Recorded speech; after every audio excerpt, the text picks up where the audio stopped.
Hola, soy el profesor Sergio Bresa Castillo. En esta ocasión tendremos en nuestra clase de Lógica 2 el tema de criterios para evaluar argumentos. Este tema se encuentra en las páginas del libro de Lógica 2, de la página 134 a la página 137.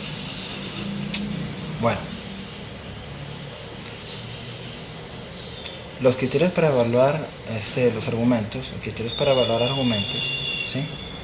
Vamos a ver algunos ejemplos de cómo nosotros podemos determinar cuando estamos ante un buen punto de vista, cómo lo podemos pues evaluar, cómo podemos tomar en cuenta si tiene fundamentos de acuerdo a su estructura, su forma de emitirse por parte de las personas. Bueno, el primer criterio para evaluar argumentos aquí se llama claridad, ¿sí? Es fundamental que iniciar nuestras argumentaciones seamos transparentes y claros respecto de cuál es nuestra tesis, ¿sí? O sea, respecto de cuál es nuestra tesis, que debe ser entendible sin necesidad de que tengamos que interpretarla.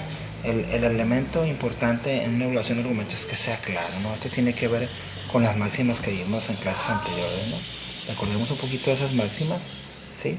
Máxima de calidad, máxima de cantidad, máxima de relación y máxima de modo, ¿no? Como está en este ejemplo de este alumno. Entonces, esto tiene que ver con las máximas. La claridad es un elemento importante al momento de evaluar un argumento, que se entienda, ¿sí? Segundo criterio para evaluar argumento, que tenga aceptabilidad, ¿sí? Este criterio se emplea para evaluar argumentos no deductivos, dado que estos no puede exigírseles el criterio de validez como explicamos en temas anteriores. Recordemos que un argumento no deductivo es aquel donde sus razones o sus conclusiones son probables, de tal manera que no son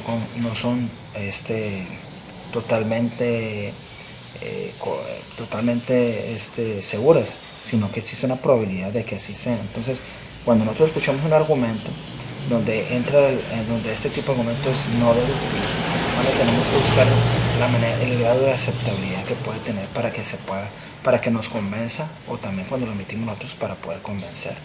Es decir, entre mayor sea el grado de aceptabilidad, aunque sea probable la conclusión o sean probables las premisas, podemos entonces este argumento se puede evaluar como aceptable. Entender sea el grado de aceptabilidad, ya que sus premisas y sus conclusiones son probables, entonces buscamos un grado de aceptabilidad en este tipo de argumentación. Muy bien. El siguiente criterio para evaluar argumentos es la objetividad. Y aquí acaba entrar, o es importante tomar en cuenta lo que es y no lo que se piensa, ¿sí? Aquí en el libro nos da un ejemplo de por ejemplo, la falacia argumentum in hominem, ¿sí? Donde nos dice lo siguiente, ¿sí? Con esta falacia no estamos poniendo atención al argumento del otro, ni a su contenido ni a su forma, sino que nos concentramos en atacarlo personalmente, descalificarlo. Es decir, en este ejemplo vemos una falta de objetividad en cuanto al tema que nos compete. Es decir, nosotros si vamos a emitir un punto de vista, o estamos escuchando un punto de vista de una persona, tiene que ser objetivo, basarse en hechos y no en aspectos subjetivos, y mucho menos en aplicar falacias como la de estar atacando a la persona porque no corresponde a las ideas que estamos defendiendo, ¿no? Entonces hay que ser objetivos, y la objetividad es importante para evaluar un buen argumento. Muy bien. Relevancia. Eso también tiene que ver con las máximas, ¿no? Que lo que se vaya a decir que tenga relevancia, ¿sí?